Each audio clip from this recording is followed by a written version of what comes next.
Hi guys! So, sa araw na to, gagawa tayo ng sarili nating version ng Spanish latte.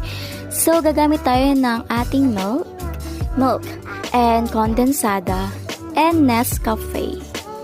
Okay, and then milk frother. Frother, depende sa pronunciation nyo. Different school, different pronunciation. Keme. So, ayun guys. So, ito palang milk frother natin. Meron ako dito sa ating yellow basket. Kung gusto nyo mag-avail, click nyo lang yung yellow basket beside of this video. Okay? And also, 3 teaspoon of Nescafe. So, depende na lang kung gaano katapang gusto nyong kape.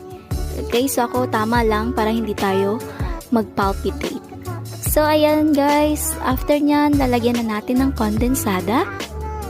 So, sa condensada naman guys, ito yung binili ko. Yung nasa pack. Hindi siya nasa lata kasi para